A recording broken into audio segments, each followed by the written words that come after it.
Hello everybody, this is Chaos with Chaos Esports Productions, bringing you tonight's semifinals for the Eternal Dreamers tournament. Let's go ahead and introduce our players. Spawning in the upper left-hand corner of Acheron Waste, it is Eternal Dreamers Whiteout. And spawning in the lower right-hand corner of Acheron Waste, in the red trunks, it is Reprieve. So, PvT. As we all have seen in the last couple of games that Whiteout has played, he's played very, very cheesy. So the question of the day is, will cheese fail? That is the question. So, we've been seeing lots and lots of blink play out of Whiteout. We'll have to see if Reprieve can actually counteract this play style and do anything that is mildly innovative to deal with it. So, very odd placement of a supply depot. Wonder if that means he's going to be doing something cheesy himself. I mean, he's putting his barracks out in the middle of the open, so nothing too cheesy there. And now it will all depend on when Whiteout chooses to get his gas, because that is ultimately the big decider. So we are seeing a fairly quick gas out of Reprieve, so we might be actually seeing some type of Reaper play. So that would be good. Nice little mix up here in this evening. And actually, we do already have kind of a proxy pylon going to be going down. So. Actually, I'd say with this is probably going to be more of a... Assuming this probe doesn't die, I would say that it's probably going to be more of a proxy Stargate type play, judging by the way that this is kind of rolled out. Obviously, we got 3 in each gas for a very early 6 people in gas. So, I think, yeah, we're definitely probably going to be seeing some proxy Stargate going on here. We've already got the appropriate gas count. We're just waiting for that Cybernetics core to get finished up, and then we shall see if the Stargate goes down. So things are looking pretty typical. Other than that, we do have a very quick reactor. Actually, we're going to see double Reaper going down. So basically, this is going to boil down to microwave probes as well as microwave SCVs, because my guess is what will probably end up happening. The Stargate takes about 40 more seconds, while these Reapers have a little bit, like 10 seconds left. So, as long as the Stalker, which is actually headed straight across the field, catches these 2 Reapers, he should be in an okay position, because basically the Stalker is going to act as the only amount of defense that Whiteout would have against these Reapers. And with these Reapers kind of going in a very odd pattern, just outside of the vision. Yeah, so Probe's going to get spotted, unfortunately, so Reprieve is definitely pretty happy about that. Now, unfortunately, he does not know about this proxy Stargate, which means this Oracle is going to be able to get in pretty much and do nothing, considering there's already a missile turret out. And I would say probably what prompted this most was the double gas so early, and not really seeing much else. You kind of would have already expected either a mothership core or a, some type of building inside the main to indicate that he's going to play more of an expanse style. So, let's see. Yep, Oracle going to come in and pretty much get 3 kills out of the deal, but overall, not a very effective Oracle.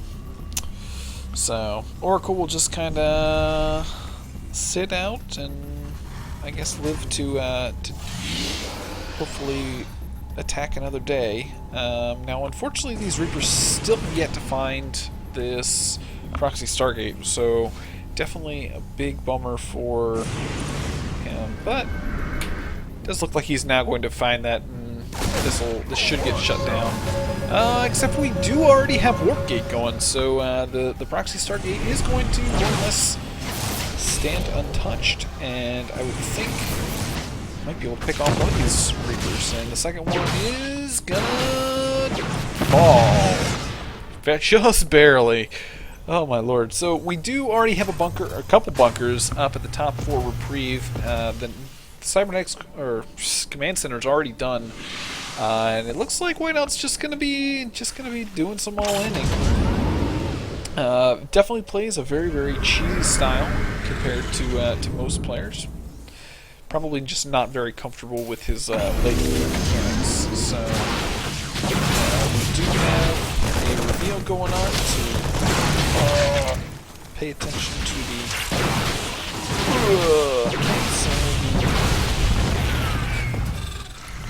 so basically Reprieve is just kind of, okay, I'm going to sit back and bunker up, turtle up, do my thing.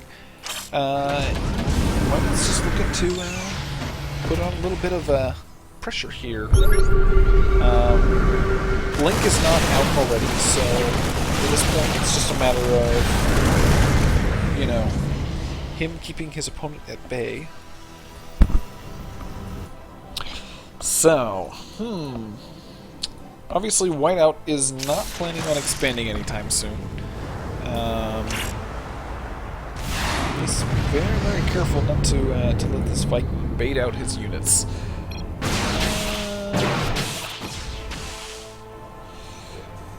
What does that mean?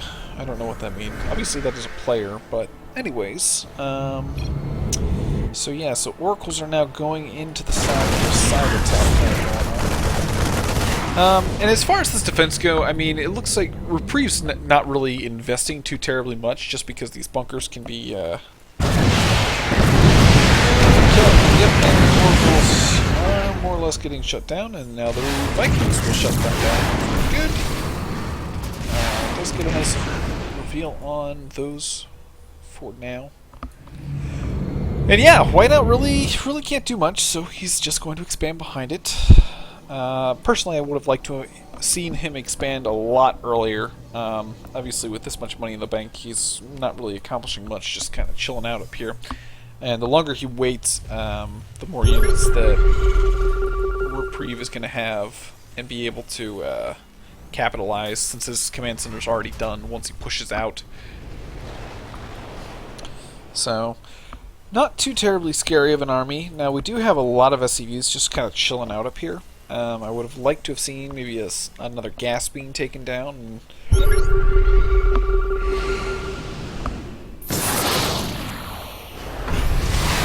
Ooh, very good reveal. Good getting off Guinea. Being able to see a lot of those units. Which sees that all the bunkers are being salvaged. I guess he feels pretty confident about his army size at this point in time. So now that a lot of these units, I'm not sure I agree with that force field. That force field's not really doing a whole lot, but keeping his zealots from doing anything. Obviously, the zealots will soak a lot of the damage shots that are out there. Okay, so we have a recall. And I'd say units-wise, I don't think he traded very well. He lost 2 of his Void Rays. Yeah, I mean, they're pretty much on even playing field, and it looks like Reprieve's just like, yeah, you know, I've been sitting in my base pretty long. I know you don't really have a whole lot. I've got a lot of Marines. I got some splash units, so yeah, pretty good. Ooh, Oracle getting taken out. That's definitely not a very good, definitely a mistake. So with these SCVs coming down, ooh, and the Widow Mine's getting into a really good position, able to do a significant amount of damage. Now the force fields do cut off just a couple of those Marines, but in general, I don't think it was a very well traded. We do have a couple more seconds for the Proton overcharge, but with these Widow Mines getting into a really good position, a lot of these Stalkers aren't really able to do much. And yeah, I think Reprieve's in a very good position to actually take this game. what I really think you should do is you should take some of these Widow Mines and kind of move them off to the back to try and deal with these probes really easily. And Mothership Core is just now coming out and will immediately fall. So that was unfortunate. With the observer gone, there's not really much to happen. So yeah, so Reprieve traded very, very well. As we can see, the supplies is very much in favor of Reprieve. I mean, he's got more Marines coming across the field. Widow Mine's still down. Actually, probably going to take out some of these units here. So yeah, so this Colossus is going to be his saving grace, if anything. It just really depends on whether or not he's able to get anything done. So, single probe is going to go down. And now the observer is on the way, so these Widow Mines will hopefully get cleaned up.